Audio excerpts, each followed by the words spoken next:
Hey guys, welcome to the study with Mayank.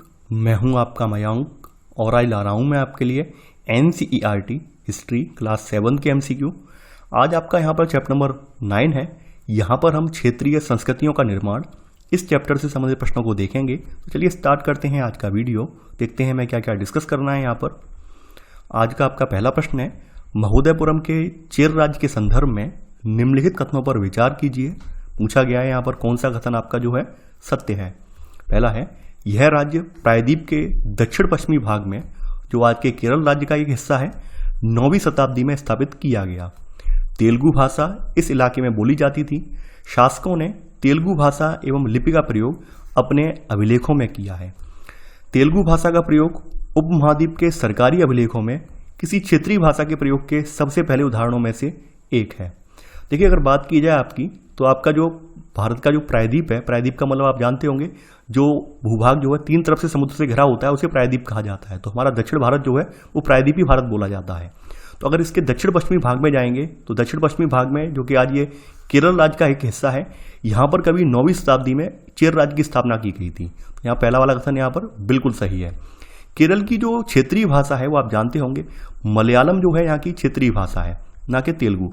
Telugu जो है वो आंध्रा की भाषा है। आपने अगर पढ़ा होगा, सुना होगा तो पता होगा, तेलुगु जो है आंध्र प्रदेश की भाषा है, केरल की भाषा मलयालम है।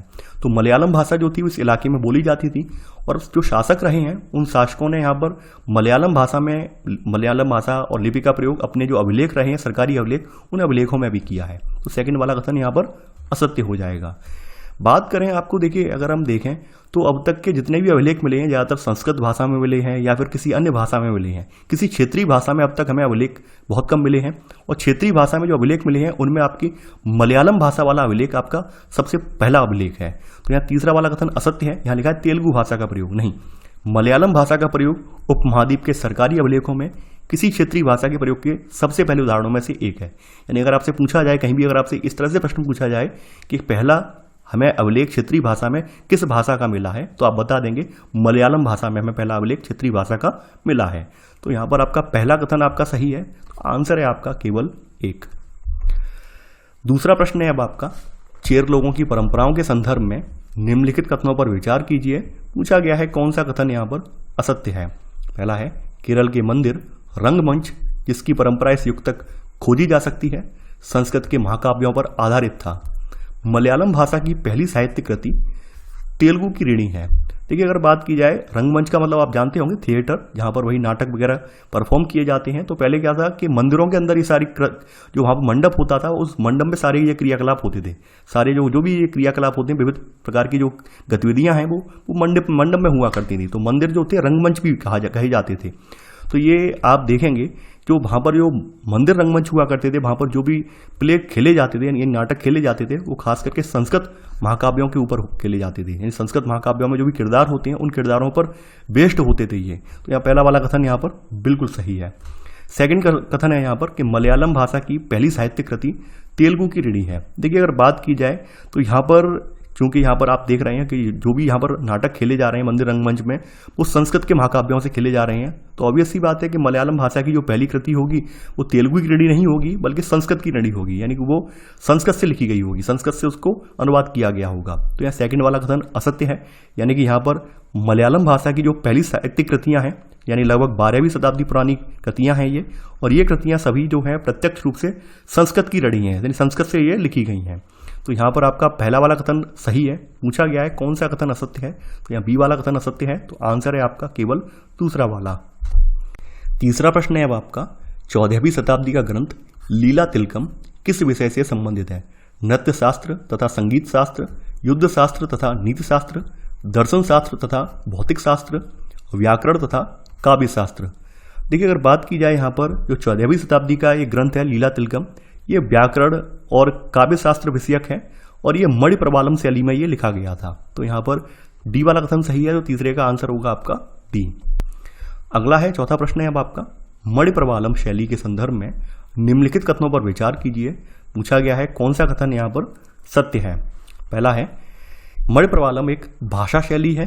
दूसरा है, इसका शाब्दिक अर्थ है हीरा और मूंगा, जो यहाँ पर 2 भाषाओं संस्कृत और क्षेत्रीय भाषा के साथ साथ प्रयोग की ओर संकेत करता है। देखिए यहाँ पर पहला वाला कथन बिल्कुल सही है। मणि प्रवालम वास्तव में एक भाषा शैली है और यहाँ पर ये मणि प्रवालम का जो शाब्दिक अर्थ है यहाँ पे हीरा और मूंगा है, जो कि ये दिखाता है कि यहाँ पर दो भाषाओं का प्रयोग हुआ है, एक संस्कृत का हुआ है, दूसरा क्षेत्रीय भाषा का हुआ है। तो यहाँ पर आपका दूसरा कथन भी सही है। तो यहाँ पर आंसर है आपका सी, यानी 1 और 2 दोनों। अगला प्रश्न है अब आपका, पुरी का जगन्नाथ मंदिर कहाँ अवस्थित है? तमिलनाडु, आंध्र प्रदेश, पश्चिम बंगाल, उड़ीसा। ठीक है, पुरी का जो जगन्नाथ मंदिर है वो आपके वर्तमान में उड़ीसा राज्य में स्थित है। तो यहाँ पर 5वें का आंसर होगा आपका डी। 6वां प्रश्न है, देखिए कथन दिया हुआ है, कारण दिया हुआ है, बताना है आपको। कथन है यहाँ पर, जगन्नाथ मूलतः एक स्थानीय देवता थे जिन्हें आगे चलकर विष्णु का रूप जो था वो मान लिया गया। अगला है, कारण बताया गया है कि आज भी जगन्नाथ की काष्ठ प्रतिमा, काष्ठ का मतलब होता है लकड़ी की प्रतिमा, स्थानीय जनजातीय लोगों के द्वारा बनाई जाती है। देखिए यहाँ पर बिल्कुल सही बात है कि जो आप जगन्नाथ यात्रा देखते हैं या जगन्नाथ मंदिर आप देखते हैं जिनको आप विष्णु का रूप समझते हैं, वो वास्तविकता उनकी ये है कि वो एक स्थानीय देवता हुआ करते थे कभी, लेकिन बाद के समय में उन्हें विष्णु का रूप या विष्णु का अवतार मान लिया गया है। तो कथन यहाँ पर बिल्कुल सही है। हमें इस बात का ही प्रमाण कैसे मिलता है? क्योंकि आज भी वहाँ पर जो जनजातीय लोग हैं वही उनके रथ वगैरह तैयार करते हैं, यानी आप सुभद्रा, बलराम और श्री कृष्ण के जो रथ होते हैं वो वही तैयार करते हैं, जनजातीय लोग तैयार करते हैं। तो यहाँ पर आज भी जो जगन्नाथ की काष्ठ प्रतिमा है स्थानीय जनजातीय लोगों के द्वारा बनाई जाती है, कारण बताया गया है यहाँ पर। तो यहाँ पर कथन और कारण दोनों सही है। तो आंसर है आपका ए, यानी ए और आर दोनों सही हैं और आर ए का सही स्पष्टीकरण है। 7वां प्रश्न है अब आपका, जगन्नाथ मंदिर के निर्माण के संदर्भ में निम्नलिखित कथनों पर विचार कीजिए। पूछा गया है कौन सा कथन यहाँ पर सत्य है। 12वीं शताब्दी में गंग वंश के एक अत्यंत प्रतापी राजा अनंत वर्मन ने पुरी में पुरुषोत्तम जगन्नाथ के लिए एक मंदिर बनवाने का निश्चय किया। सेकंड, इसके बाद 1230 में राजा अनंग भीम तृतीय ने अपना राज्य पुरुषोत्तम जगन्नाथ को अर्पित कर दिया और स्वयं को जगन्नाथ का प्रतिनियुक्ति घोषित किया। देखिए यहाँ पर पहला वाला कथन सही है। जो पुरी का जगन्नाथ मंदिर आप देख रहे हैं, ये गंग वंश के एक प्रतापी राजा रहे हैं अनंत वर्मन, इन्होंने ये मंदिर बनवाकर तैयार किया था। तो यहाँ पहला वाला कथन बिल्कुल सही है। दूसरा कथन ये है कि देखिए बाद के समय में इनके बाद में, क्योंकि इन्होंने लगभग 12वीं सदी में 1160 के आसपास ये मंदिर बनकर तैयार हुआ था, बाद के समय में अन्य राजा हुए हैं। तो उनमें से एक राजा हुए थे 1230 में, राजा अनंग भीम तृतीय। तो इन्होंने क्या किया कि इन्होंने अपना पूरा राज्य जो था पुरुषोत्तम जगन्नाथ को अर्पित कर दिया। यानी इनका कहना ये था कि ये पूरा राज्य जो है वो जगन्नाथ का राज्य है और जगन्नाथ ने मुझे यहाँ पर प्रतिनियुक्ति के रूप में नियुक्त किया है। यानी कह सकते हैं जैसे एक साल, जैसे आप देखते नहीं है कि राज्यपाल को नियुक्त किया जाता है हर राज्य में प्रतिनियुक्त के रूप में, तो उसी तरह से इन्होंने ये दर्शाया यहाँ पे अपनी प्रजा के सामने कि हमें भगवान ने स्वयं प्रतिनियुक्त किया है आपके ऊपर शासन करने के लिए। तो यहाँ पर सेकंड वाला कथन भी यहाँ पर सही है। यहाँ पर दोनों ही कथन सही हैं। तो यहाँ पर आंसर है आपका सी, नहीं है एक और दो दोनों। 8वां प्रश्न है अब आपका, जिन्होंने भी उड़ीसा को जीता जैसे मुगल, मराठे, अंग्रेज ईस्ट इंडिया कंपनी, सबने जगन्नाथ मंदिर पर अपना नियंत्रण स्थापित करने का प्रयत्न किया। इनके प्रमुख उद्देश्य क्या थे? मंदिर की धन संपदा, मंदिर का सामाजिक एवं राजनीतिक मामलों पर महत्व के कारण, मंदिर पर नियंत्रण करने से स्थानीय जनता के द्वारा उनके शासन को मिलने वाली स्वीकार्यता। देखिए अगर आप भारत के बारे में पढ़ें और भारत के मंदिरों के बारे में पढ़ें तो आपने ये पढ़ा होगा कि भारत के जो भी मंदिर रहे हैं, प्राचीन मंदिर रहे हैं, वो आकूत धन संपत्ति के स्रोत रहे हैं। तो इस वजह से भी लुटेरे वगैरह, शासक वगैरह इन मंदिरों की ओर लालायत होते थे, खिंचे चले आते थे और यहाँ पे लूट मार करते थे। यहाँ के बारे में थोड़ा सा ये, अगर हम यहाँ पर ये पुरी का जगन्नाथ मंदिर देखें तो यहाँ पर धन संपदा का लालच नहीं था, क्योंकि ये एक तीर्थ स्थल था, यानी यहाँ पर काफ़ी मात्रा में तीर्थ यात्रा लोग करने आते थे। इसके अलावा ये सामाजिक और राजनीतिक मामलों पर भी महत्वपूर्ण था। तो यहाँ पर सेकंड वाला कथन सही है। मंदिर की धन संपदा की वजह से इन लोगों ने यहाँ पर इस पर कब्जा नहीं किया, बल्कि यहाँ का सामाजिक और राजनीतिक मामलों पर यहाँ पर महत्व था। दूसरी बात ये थी कि यहाँ पर एक चीज़ और थी, ये थी कि यहाँ की जो जनता थी ये सब महसूस करते थे, यानी जनता के बारे में ये जो भी शासक आए हैं, मुगल आए हैं, मराठे आए हैं, ईस्ट इंडिया कंपनी आई है, ये सब ये महसूस करते थे कि अगर हमने मंदिर पर अपना नियंत्रण स्थापित कर लिया तो ये लोग भी हमारे अधीन हो जाएंगे, हमारा शासन स्वीकार कर लेंगे। तो तीसरा वाला कथन यहाँ पर सही है।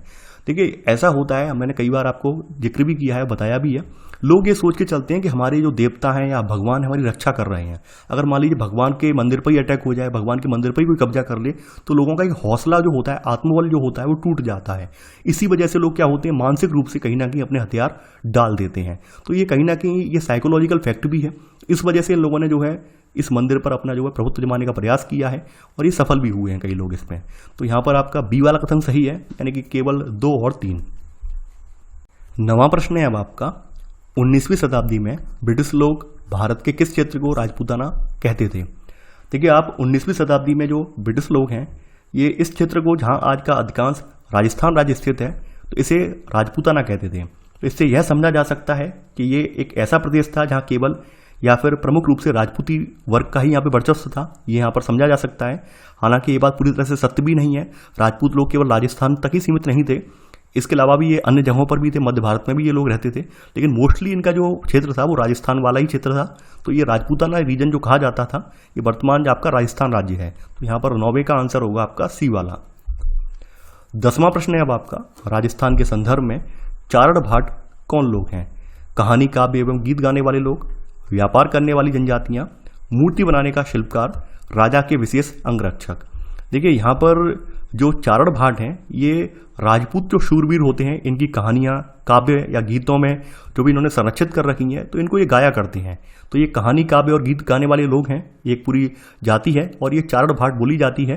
तो ये अपने जो भी प्रतापी राजा रहे हैं उनके बारे में, उनकी वंशावलियों के बारे में, उनके प्रताप के बारे में लोगों को अवगत करवाते हैं और ये पीढ़ी दर पीढ़ी चला आता है। यानी कि ये कोई लिखित रूप से इतिहास नहीं रखते हैं, बल्कि मौखिक रूप से इन्हें पूरा जुबानी याद होता है कि कौन कौन सा युद्ध कब लड़ा गया है, कब इनका शादी विवाह हुआ है, कब कहाँ पर किसने चढ़ाई की है, ये सब इन्हें याद होता है। तो ये गीत के माध्यम से, अपने काव्य के माध्यम से, कहानियों के माध्यम से लोगों को सुनाते हैं।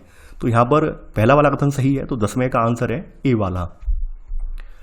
11वां प्रश्न है आपका, राजपूत स्त्रियों के संदर्भ में निम्नलिखित कथनों पर विचार कीजिए। पूछा गया है कौन सा कथन यहां पर सही है। पहला है, कभी कभी वे झगड़े के कारण के रूप में विद्यमान है, जब पुरुष स्त्रियों को जीतने के लिए अथवा उनकी रक्षा के लिए आपस में लड़ते थे। कहीं कहीं यह भी चित्रित किया गया है कि स्त्रियां अपने शूरवीर पतियों का जीवन मरण दोनों में अनुसरण करती थीं। सती प्रथा यानी विधवाओं द्वारा अपने मृतक पतियों की चिता पर जिंदा जल जाने की प्रथा का भी कुछ कहानियों में उल्लेख पाया जाता है। देखिए यहाँ पर आप देखेंगे तो यहाँ पर कभी कभी ये जो राजपूत स्त्रियां रही हैं ये अपने झगड़े का कारण भी रही हैं। यानी कुछ पुरुषों को उनके मन में ये लालसा हुई है कि इन स्त्रियों को हासिल किया जाए, तो इस वजह से युद्ध भी हुए हैं, उनके आत्मसम्मान के लिए लड़ाइयाँ भी लड़ी गई हैं। जैसे महारानी पद्मिनी, आपने नाम सुना होगा। तो यहाँ पहला वाला कथन सही है। इसके अलावा ये जो स्त्रियां होती थी, राजपूत स्त्रियां, ये बिल्कुल कह सकते हैं अपनी स्वामी भक्त होती थी और ये अपने पति का पूरा साथ देती थी, यानी कि जीवन मरण चाहे जीत हो या हार हो, अपने पति का अनुसरण करती थी। तो यहाँ सेकंड वाला कथन बिल्कुल सही है। यहाँ पर तीसरी बात बताई गई है, देखिए यहाँ पर क्या होता है, आपने देखा होगा, राजस्थान के बारे में भी सुना होगा, खास करके राजपूतों में यहाँ पे जौहर चलता था। जैसे सती प्रथा होती है उसी तरह यहाँ पर जौहर होता था। जौहर का मतलब ये होता था कि जब लगता था कि हाँ वास्तव में अब हम घिर चुके हैं, अब कोई ऑप्शन नहीं बचा है, तो बेटर ये है कि भाई, क्योंकि आक्रांता आएंगे, आतताई आएंगे, वो बलात्कार वगैरह ये सब जघन्य कृत्य करते हैं, तो उन सबसे बचने के लिए, अपने स्वाभिमान की रक्षा करने के लिए ये स्त्रियां ये करती थी कि सामूहिक रूप से एक अग्निकुंड प्रज्वलित करती थी और उसमें अपने प्राण जो है त्याग देती थी, यानी उसमें कूदकर अपने आप के प्राण त्याग देती थी। तो इसे जौहर कहते हैं। सती प्रथा का मतलब ये होता है कि पति के मरने के बाद पति की डेड बॉडी के ऊपर बैठ के आग लगाई जाती है, तो सती प्रथा कहते हैं। लेकिन यहाँ पर आपको सती प्रथा के अलावा भी एक चीज और देखने को मिलेगी, वो है जौहर। आपने सुना होगा। तो यहाँ पर सती प्रथा तो देखने को मिलती है कि सती प्रथा यानी कि विधवाओं द्वारा अपने मृतक पतियों की चिता पर जिंदा जल जाने की प्रथा भी यहाँ पर कुछ कहानियों में हमें देखने को मिलती है। तो यहाँ पर तीनों ही कथन आपके सही हैं, तो आंसर है आपका डी, उपरोक्त सभी। 12वां प्रश्न है अब आपका, निम्नलिखित में से कौन सी नृत्य शैली मुख्य रूप से उत्तर भारत के भूभाग से जुड़ी है। कथकली, कथक, कुचिपुड़ी, भरतनाट्यम। देखिए यहाँ पर जो कथक नृत्य शैली है वो खास करके उत्तर भारत से जुड़ी हुई है। कथक का मतलब होता है, कथक शब्द जो है वो कथा शब्द से निकला हुआ है। कथा आपने सुना होगा, कथा शब्द से निकला हुआ है और इसका प्रयोग जो है संस्कृत या अन्य भाषाओं में जो कहानी है इनके लिए किया जाता था। तो यहाँ पर 12वें का आंसर होगा आपका डी वाला। 13वां प्रश्न है अब आपका, कथक नृत्य शैली से संबंधित निम्नलिखित कथनों पर विचार कीजिए। पूछा गया है यहाँ पर कौन सा कथन आपका सही है। पहला है यहाँ पर, कथक मूल रूप से उत्तर भारत के मंदिरों में कहानी सुनाने वाली एक जाति थी। अगला है, कथाकार अपने हाव भाव तथा संगीत से अपने कथावाचन को अलंकृत करते थे। अगला है, इसके अंतर्गत सीताराम की पौराणिक आख्यान लोक नाट्य के रूप में प्रस्तुत किए जाते थे। देखिए अगर बात की जाए कथक की, तो कथक मूल रूप से उत्तर भारत के मंदिरों में कथा यानी कहानी सुनाने वालों की एक जाति थी। तो यहाँ पर पहला वाला कथन बिल्कुल सही है।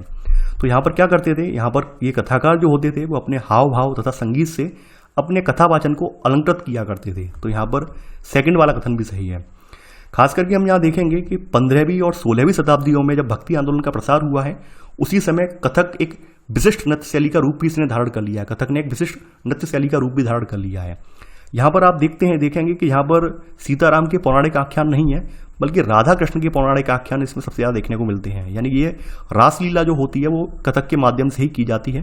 तो यहाँ पर आपको राधा कृष्ण के आख्यान देखने को मिलेंगे, यानी कि राधा कृष्ण के पौराणिक आख्यान जो हैं लोक नाट्य के रूप में प्रस्तुत किए जाते थे, जिन्हें हम रासलीला कहा जाता था। तो यहाँ पर तीसरा कथन गलत हो जाएगा, सीताराम की पौराणिक आख्यान नहीं है बल्कि राधा कृष्ण के पौराणिक आख्यान है इसमें। तो यहाँ पर पहला दूसरा कथन सही है, तो आंसर है आपका ए, केवल 1 और 2। अगला प्रश्न है अब आपका, कथक मुख्य रूप से किन परंपराओं अर्थात घरानों में मुख्य रूप से फला फूला, यानी कथक कौन कौन से घरानों में जो है फला फूला है वो आपको बताना है। जयपुर घराना, भोपाल घराना, ग्वालियर घराना, लखनऊ घराना। देखिए यहाँ पर आप देखेंगे जो मुगल बादशाह हैं और उनके अवजात हैं, इनके शासनकाल में कथक नृत्य जो है वो राज दरबार में प्रस्तुत किया जाता था, जहाँ ये जो नृत्य था इसने अपने वर्तमान जो अभिलक्षण है ये भी अर्जित किए और साथ साथ एक विशिष्ट नृत्य शैली के रूप में भी ये विकसित हो गया। आगे चलकर ये जो है 2 घरानों में फला फूला है, यानी कि ये 2 परंपराओं या 2 घरानों में फला फूला है, जिसमें आपका जयपुर घराना है एक पहला, और दूसरा है यहाँ पर लखनऊ घराना। यानी एक तो राजस्थान का जयपुर घराना है जयपुर के राज दरबारों में, और दूसरा यहाँ पर लखनऊ में। तो अवध के जो अंतिम नवाब थे, नवाब वाजिद अली शाह, इनके संरक्षण में ये एक प्रमुख कला के रूप में भी ये उभरा है। और स्वतंत्रता प्राप्ति के बाद ये आपके जो 6 शास्त्रीय नृत्य हैं आपके ऑफिशियली, तो उन 6 शास्त्रीय नृत्यों में भी इसको स्थान प्राप्त हुआ है। तो यहाँ पर केवल पहला और चौथा कथन सही है, तो आंसर है 14 में का सी, केवल 1 और 4। 15वां प्रश्न है अब आपका, शास्त्रीय नृत्य और उनके स्थान के संदर्भ में सूची 1 को, सूची 2 को, यहाँ पर सूची 1 और 2 को सही रूप से सम्मिलित करना है आपको। सूची 1 दी हुई है, सूची 2 दी हुई है, बताना है कौन सा नृत्य कहाँ का है।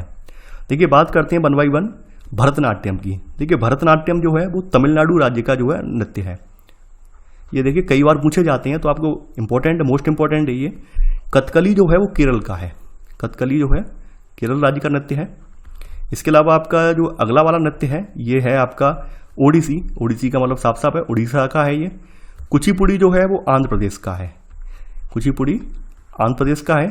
इसके अलावा कथक तो आप जानते हैं उत्तर भारत में किया जाता है। एक और है यहाँ पर नृत्य, इसका नाम है मणिपुरी। मणिपुरी खास करके आप देखेंगे ये आपका मणिपुर का है। तो ऐसे करके कथक सहित यहाँ पर ये 6 शास्त्रीय नृत्य हो जाते हैं, जिनको आज़ादी के बाद जो है जगह मिली हुई है, यानी कि आपके 6 शास्त्रीय नृत्यों के रूप में इनको मान्यता प्रदान की गई है। यानी 4 तो ये हैं, 2 इधर लिखे हुए हैं, मणिपुरी और कथक। तो यहाँ पर आपका आंसर होगा 15 में का डी, यानी 3 4, यानी पहले ए का तीसरा, बी का चौथा, सी का पहला और डी का दूसरा। तो आंसर है आपका 15 में का डी। 16वां प्रश्न है अब आपका, लघु चित्रकला के संदर्भ में नीचे दिए गए कथनों पर विचार कीजिए। पूछा गया है यहाँ पर कौन सा कथन आपका जो है सत्य है। पहला है लघु चित्र छोटे आकार के चित्र होते हैं जिन्हें आमतौर पर जल रंगों से कपड़े या कागज पर चित्रित किया जाता है। अगला है सर्वाधिक सुंदर प्राचीन लघु चित्र पूर्वी भारत में पाए गए बौद्ध ग्रंथों को सचित्र बनाने के लिए प्रयोग किए गए थे। देखिए अगर बात की जाए लघु चित्रकला की, तो लघु चित्रकला यानी कि लघु चित्रकला की परंपरा में आप देखेंगे खास करके छोटे आकार के चित्र होते हैं जो कि आमतौर पर जल रंगों से कपड़े या कागज पर चिन्हित किए जाते हैं। तो यहाँ पर पहला वाला कथन बिल्कुल सही है। प्राचीनतम लघु चित्र आपके जो है वो तालपत्र या फिर लकड़ी की जो तख्तियाँ हैं इन पर चित्रित किए गए हैं। तो पहला वाला कथन यहाँ बिल्कुल सही है। दूसरी बात यह है, यहाँ बताया गया कि सर्वाधिक प्राचीन लघु चित्र जो हैं ये पूर्वी भारत में जो बौद्ध ग्रंथ हैं इनको सचित्र बनाने के लिए प्रयोग किए गए थे। देखिए सेकंड वाला कथन गलत है। जो सबसे प्राचीन हमारे मिले हुए जो यहाँ पे कह सकते हैं लघु चित्र हैं वो आपके पश्चिमी भारत में, यानी आपका जो पश्चिमी भारत है, तो पश्चिमी भारत में खास करके जो जैन ग्रंथ लिखे गए थे, यानी गुजरात में आपके जैन ग्रंथ लिखे गए हैं, तो पश्चिमी भारत में जो जैन ग्रंथ लिखे गए हैं, जैन ग्रंथों में आख्यानों को सजाने के लिए, आख्यानों का दृष्टात्मक विवरण प्रस्तुत करने के लिए इनका प्रयोग किया गया है। यानी खास करके आप देखेंगे कि सर्वाधिक सुंदर चित्र जो है पश्चिम भारत में पाए गए जैन ग्रंथों को सचित्र बनाने के लिए प्रयोग किए गए थे। तो यहाँ सेकंड वाला कथन गलत हो जाएगा। बौद्ध ग्रंथों को नहीं है ये, बल्कि पश्चिमी भारत में जैन ग्रंथों को। तो यहाँ पर केवल पहला वाला सही है, तो आंसर है 16 में का केवल 1। 17वां प्रश्न है अब आपका, मुगल कालीन चित्रकला से संबंधित निम्नलिखित कथनों पर विचार कीजिए। पूछा गया है कौन सा कथन यहाँ पर असत्य है, ये आपको यहाँ पे बताना है कि गलत कौन सा है। पहला है अकबर, जहांगीर एवं शाहजहां ने कुशल चित्रकारों को संरक्षण प्रदान किया जो प्राथमिक रूप से इतिहास एवं काव्यों की पांडुलिपियां चित्रित करते थे। अगला है पांडुलिपियों में दरबार के दृश्य, लड़ाई तथा शिकार के दृश्य और सामाजिक जीवन के अन्य पहलू चित्रित किए जाते थे। देखिए, अगर बात की जाए यहाँ पर मुगल कालीन चित्रकला की, तो यहाँ पर आपके अकबर, जहांगीर, शाहजहां, इन सभी ने कुशल चित्रकारों को संरक्षण प्रदान किया है और प्राथमिक रूप से इतिहास के काव्यों की पांडुलिपियां भी चित्रित की गई हैं इनके द्वारा। तो यहाँ पर पहला वाला कथन यहाँ बिल्कुल सही है। देखिए, आप देखेंगे कि ये जो पांडुलिपियां हैं, तो पांडुलिपियों में दरबार के दृश्य होते थे, खास करके लड़ाई के, शिकार के दृश्य होते थे, सामाजिक जीवन के पहलू भी यहाँ पे चित्रित किए जाते थे। तो यहाँ पे सेकंड वाला कथन भी सही है। पूछा गया है कौन सा कथन यहाँ पे असत्य है। ना तो पहला असत्य है और ना ही दूसरा असत्य है, तो 17वें का आंसर होगा आपका डी। 18वां प्रश्न है अब आपका, मुगल साम्राज्य के पतन के साथ चित्रकला के क्षेत्र में पड़े प्रभावों के संदर्भ में निम्नलिखित कथनों पर विचार कीजिए। पूछा गया है कौन सा कथन यहाँ पर असत्य है। पहला है, मुगलों की कलात्मक रुचियों ने दक्षिण के क्षेत्रीय दरबारों और राजस्थान के राज दरबारों को प्रभावित किया। मुगल चित्रकला के प्रभाव के कारण दक्षिण भारत एवं राजस्थान के क्षेत्रीय राज्यों ने चित्रकला की अपनी विशिष्ट विशेषताओं को खो दिया। देखिए, आप लोग जानते ही होंगे कि मुगल जो थे कला प्रेमी थे, तो खास करके जब मुगल साम्राज्य का पतन हुआ है, तो पतन होने के साथ जो चित्रकार हैं वो मुगल दरबार छोड़कर नए उभरने वाले राज्यों में चले गए हैं, यानी वहाँ पर नए जो उभरते हुए राज्य हैं उनके क्षेत्रीय दरबारों में चले गए हैं ये लोग। परिणाम स्वरूप जो मुगलों की कलात्मक रुचियाँ थीं, इन्होंने दक्षिण के क्षेत्रीय दरबारों में और राजस्थान के राजपूती दरबारों को प्रभावित किया है, लेकिन इसके साथ ही इन्होंने अपनी विशिष्ट विशेषताओं को भी सुरक्षित रखा है। यानी ये राज्य जो जिन राज्यों में मुगल काल से आए हुए या मुगलों के यहाँ सेवा देने वाले चित्रकार थे, इन राज्यों में पहुंच गए थे, तो इनकी वजह से इन्होंने अपने यहाँ की जो कला पहले से चल रही थी उसको खत्म नहीं होने दिया है, बल्कि उसको और संरक्षित किया है।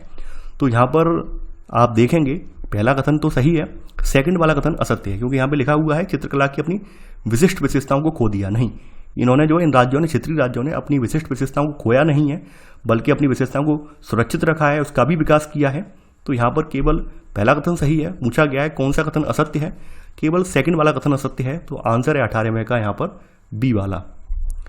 19वां प्रश्न है अब आपका, चित्रकला की बसोहली शैली का विकास किस जगह पर हुआ। राजस्थान, बिहार, गुजरात, हिमाचल। देखिए, आधुनिक हिमाचल के इर्द गिर्द हिमालय की तलहटी जो इलाका था, यहाँ पर 17वीं शताब्दी के बाद के वर्षों में इस क्षेत्र में एक लघु चित्रकला का एक विकास हुआ है। तो यहाँ पर आप देखेंगे जिसे बसोहली शैली के नाम से जाना जाता है। तो यहाँ पर आंसर है 19वें का डी। यहाँ जो सबसे लोकप्रिय पुस्तक जो है चित्रित की गई थी वो भानुदत्त की जो है रसमंजरी थी, यानी कि यहाँ पर एक कवि हैं भानुदत्त, तो भानुदत्त की रसमंजरी जो है ये बसोहली शैली में ही चित्रित की गई थी। ठीक है, रसमंजरी। तो यहाँ पर आपका आंसर होगा यहाँ पर 19वें का डी।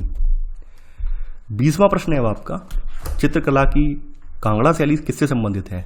पहाड़ी लघु चित्रकला, राजपूत चित्रकला, मुगलकालीन चित्रकला, जनजातीय चित्रकला। देखिए, यहाँ पर जो चित्रकला की कांगड़ा शैली है ये हिमालय की घाटी में पंजाब और जम्मू के पहाड़ी इलाकों में विकसित हुई है, और चित्रकला की ये पहाड़ी चित्रकला इसे कहते हैं। खास करके जब 1739 में आपको याद होगा नादिर शाह का जब आक्रमण हुआ था, तो उस समय उस आक्रमण के बाद और उसकी जो दिल्ली वजह के परिणाम स्वरूप जो भी मुगल कलाकार वगैरह थे ये मैदानी इलाके छोड़कर पहाड़ी इलाकों में चले गए थे, और पहाड़ी इलाकों में पलायन करने की वजह से यहाँ पर एक कांगड़ा शैली विकसित हुई है। तो ये पहाड़ी लघु चित्रकला का रूप है। तो यहाँ 20वें का आंसर है आपका ए वाला। 21वां प्रश्न है अब आपका, चित्रकला की कांगड़ा शैली के संदर्भ में निम्नलिखित कथनों पर विचार कीजिए। पूछा गया है कौन सा कथन यहाँ पर असत्य है।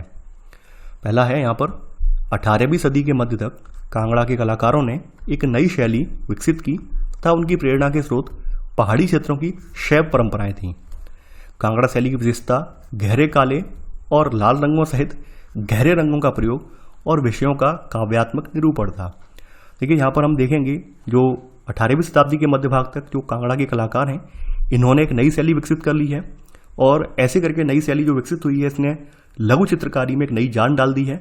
इन्होंने खास करके वहाँ की जो मौजूद वैष्णव परंपराएं थी, वैष्णव का मतलब आप जानते होंगे विष्णु भक्ति वाली, तो वहाँ की जो वैष्णव परंपराएं थी उनको फॉलो किया है। यानी शैव परंपराएं पर ये बेस्ड नहीं है, बल्कि वैष्णव परंपराओं को इन्होंने फॉलो कर इस चित्रकला का विकास किया है। तो पहला वाला कथन यहाँ पर असत्य हो जाएगा। कांगड़ा शैली की खास बात यह है कि इन्होंने यहाँ पर खास करके हल्का नीला, यानी गहरे काले नहीं बल्कि यहाँ पर लाइट ब्लू, हल्का नीला, और यहाँ पर हल्के नीले के साथ साथ एक रंग और लिया है। इसका मतलब ये है हरा रंग लिया है यहाँ पर, यानी हरा रंग भी लिया है। इसके अलावा इन्होंने जो भी यहाँ पर रंग यूज इसमें किए हैं वो कोमल रंग यूज किए हैं, यानी हल्के रंग। लाइट कलर यूज किए हैं। तो यहाँ सेकंड वाला कथन भी असत्य हो जाएगा, क्योंकि यहाँ पे लिखा हुआ है कि इन्होंने गहरे काले और लाल रंगों सहित गहरे रंगों का प्रयोग किया। नहीं, इसमें खास करके हम देखेंगे कि यहाँ पर ठंडे नीले और हरे रंगों सहित कोमल रंगों का प्रयोग हुआ है। और विषयों का जो काव्यात्मक निरूपण है, ये काव्य जो है यहाँ पर कांगड़ा शैली की खास विशेषता है। तो यहाँ पर आपके दोनों ही कथन गलत हैं। पूछा गया है कौन सा असत्य है, तो 1 और 2 दोनों कथन असत्य हैं। तो आंसर है आपका सी। 22वां प्रश्न है अब आपका, बंगाली भाषा का उद्भव किस भाषा से हुआ है? उड़िया, संस्कृत, असमिया, डोंगरी। देखिए, आपको पता ही होगा कि बंगाली भाषा जो है वो संस्कृत से निकली हुई है और ईसा पूर्व 4वीं-3वीं शताब्दी से बंगाल और मगध के बीच वाणिज्यिक संबंध स्थापित होने लगे थे। इसके कारण भी आप देखेंगे वहाँ संस्कृत का प्रभाव बढ़ता गया है। 4वीं शताब्दी के दौरान यहाँ पर गुप्तवंशी शासकों ने उत्तरी बंगाल पर अपना राजनीतिक नियंत्रण स्थापित कर लिया है। उसके उपरांत उन्होंने वहाँ पर ब्राह्मणों को बसाना स्टार्ट कर दिया है। तो इस प्रकार गंगा की मध्य घाटी की जो भाषाएं हैं और खास करके सांस्कृतिक प्रभाव यहाँ पर बहुत ज़्यादा प्रबल हो गए हैं। और बाद में आप देखेंगे जो वेनसांग आया है, चीनी यात्री वेनसांग, तो वेनसांग ने भी ये पाया है कि बंगाल में सर्वत्र संस्कृत से संबंधित भाषाओं का प्रयोग हो रहा था। इसने अपने विवरण में इसका जिक्र भी किया है। तो यहाँ पर बंगाल की भाषा का उद्भव संस्कृत से हुआ है। तो यहाँ पर 22वें का आंसर है आपका बी। 23वां प्रश्न है अब आपका, आधुनिक बंगाली भाषा के विकास में किन भाषाओं का योगदान रहा है? संस्कृत, फारसी, जनजातीय भाषा, यूरोपीय भाषा। देखिए, यहाँ पर हम लोग ये तो जानते ही हैं कि बंगाली भाषा का उद्भव संस्कृत से हुआ है, लेकिन अपने विकास क्रम की अनेक अवस्थाओं से ये गुजरी है। यानी कि इसका विकास 1-2 साल में नहीं हुआ है, हजारों सालों की प्रक्रिया के बावजूद हुआ है। तो इन हजारों सालों में इसमें बहुत सारे उपादान भी ऐड हुए हैं। तो संस्कृत के अलावा यहाँ पर गैर संस्कृत शब्दों का भी एक विशाल शब्द भंडार इसमें समाहित हो गया है, जिसमें संस्कृत के शब्द हैं, कुछ फारसी शब्द भी हैं, जनजातीय भाषा के कुछ शब्द भी आ गए हैं और यूरोपीय भाषा के कुछ शब्द भी यहाँ पर आ गए हैं। इन सबका सम्मिश्रण हो गया है यहाँ पर। तो यहाँ पर आंसर होगा आपका डी, उपरोक्त सभी। 23वें का आंसर है आपका डी, यानी उपरोक्त सभी। 24वां प्रश्न है अब आपका, मंगल काव्य किस क्षेत्र से संबंधित साहित्यिक कृति है? बंगाल, बिहार, असम, केरल। ठीक है, संस्कृत महाकाव्यों का जो बंगाली भाषा में अनुवाद किया गया है, इस अनुवाद को मंगल काव्य कहा गया है। शाब्दिक अर्थों में अगर देखें तो शुभ यानी मंगल कार्य के लिए जो स्थानीय देवताओं से संबंधित है, इसको मंगल काव्य कहा जाता है। तो ये बंगाल से संबंधित है। 24वें का आंसर है आपका ए। 25वां प्रश्न है अब आपका, बंगाली साहित्य के संदर्भ में निम्नलिखित कथनों पर विचार कीजिए। पूछा गया है कौन सा कथन यहाँ पर गलत है। पहला है, बंगाली के प्रारंभिक साहित्य को 2 श्रेणियों में बांटा जा सकता है। एक श्रेणी संस्कृत की श्रेणी है, दूसरी स्वतंत्र श्रेणी है। अगला है, बंगाली साहित्य की पहली श्रेणी के ग्रंथों का काल निर्धारण सही नहीं किया जा सकता है, जबकि दूसरी श्रेणी के ग्रंथों का काल निर्धारण करना अपेक्षाकृत सरल है। देखिए, अगर बात की जाए तो बंगाल का जो प्रारंभिक साहित्य है, इसको हम 2 प्रमुख श्रेणियों में डिवाइड कर सकते हैं। पहली श्रेणी में खास करके संस्कृत महाकाव्यों के अनुवाद वगैरह आते हैं, जैसे मंगल काव्य और भक्ति साहित्य, जैसे गौड़ीय वैष्णव आंदोलन के नेता जो रहे चैतन्य देव की जीवनी वगैरह, ये सब इसमें शामिल हो जाती हैं।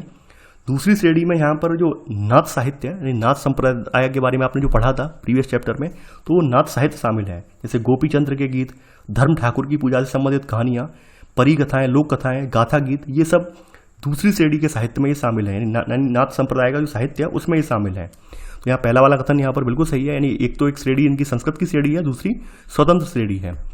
देखिए, यहाँ पर अगर बात की जाए जो पहली श्रेणी है, तो पहली श्रेणी के ग्रंथों का काल निर्धारण करना बहुत ज़्यादा सरल है, अपेक्षाकृत बहुत ज़्यादा सरल है, क्योंकि इन सब की पांडुलिपियाँ वगैरह हैं। यानी संस्कृत में जो भी महाकाव्य लिखे गए हैं, जो भी मंगल काव्य लिखे गए हैं, या फिर चैतन्य देव की जीवनी वगैरह लिखी गई हैं, संस्कृत में उनकी पांडुलिपियाँ लिखी गई हैं, तो उनका काल निर्धारण उनका हम कर सकते हैं।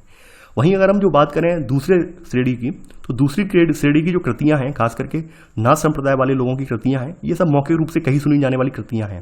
तो ये मौखिक रूप से जो कहीं सुनी जाने वाली कृतियाँ हैं, इनका काल निर्धारण करना, सही करना बिल्कुल संभव नहीं है। तो यहाँ पर आप देखेंगे सेकंड कथन गलत हो जाएगा, क्योंकि यहाँ पर उल्टा लिखा हुआ है। यहाँ पर लिखा हुआ है पहली श्रेणी के ग्रंथों का काल निर्धारण करना सही नहीं किया जा सकता है, जबकि दूसरी श्रेणी के ग्रंथों का किया जा सकता है। नहीं, यहाँ पर पहली श्रेणी के ग्रंथों का हम कर सकते हैं, क्योंकि ये संस्कृत में लिखे हुए पांडुलिपि वगैरह इनकी उपलब्ध हैं। दूसरी श्रेणी जो है पूरी तरह से मौखिक है, तो दूसरी श्रेणी का करना असंभव है। तो यहाँ पर पहला वाला कथन सही है। पूछा गया है कौन सा कथन असत्य है, तो 25 में का बी वाला यानी केवल सेकंड वाला कथन असत्य है। देखिए, यहाँ पर जो नाथ संप्रदाय है, खास करके जो नाथ संप्रदाय के लोग रहे हैं, जैसे गोपी चंद्र के गीत, धर्म ठाकुर की पूजा, ये जो कहानियाँ इनसे संबंधित प्रचलित थी, ये सब पूर्वी बंगाल में लोकप्रिय थी। जहाँ पर ब्राह्मणों का प्रभाव अपेक्षाकृत कम था, तो वहाँ पर नाथ संप्रदाय जो है फला फूला है। 26वां प्रश्न है अब आपका, बंगाल के संदर्भ में नीचे दिए गए कथनों पर विचार कीजिए। पूछा गया है कौन सा कथन यहाँ पर सत्य है। पहला है 16वीं शताब्दी में बंगाल पर मुगलों का नियंत्रण स्थापित होने पर उन्होंने कलकत्ता को अपनी राजधानी बनाई। मुगल अधिकारी और कर्मचारी लोग भूमि प्राप्त करके अक्सर उस पर मस्जिदें बना लेते थे, जो इन इलाकों के धार्मिक रूपांतरण के केंद्रों के रूप में काम आती थी। देखिए यहाँ पर पहला वाला कथन असत्य है। बंगाल पर मुगलों का नियंत्रण स्थापित होने पर इन्होंने पूर्वी डेल्टा प्रदेश का केंद्रीय भाग था ढाका नगर, तो ढाका नगर को अपनी राजधानी बनाया था, ना कि कैलकाटा को। तो यहाँ पर इन्होंने ढाका नगर को अपनी राजधानी बनाया है, ना कि कलकत्ता को। तो पहला वाला कथन असत्य हो जाएगा। ठीक है, यहाँ पर दूसरी बात यहाँ पर बताई गई है कि जो मुगल अधिकारी हैं, कर्मचारी, जिन्हें जो भी भूमि मिलती थी, इन पर खासकर ये मस्जिदें बना लेते थे, क्योंकि मस्जिदें क्या होती हैं, इन इलाकों के धार्मिक रूपांतरण के केंद्रों के रूप में काम आती थी। तो सेकंड वाला कथन सही है। यहाँ पर आप देखेंगे कि ढाका नगर में इन्होंने अपनी राजधानी स्थापित करने के बाद वहाँ पर इन्होंने अपनी प्रशासन की भाषा जो है वो फारसी रखी थी। वहाँ पर इन्होंने अपना जो प्रशासन चलाया था वो फारसी में चलाया था। तो यहाँ पर पूछा गया है कौन सा कथन सत्य है।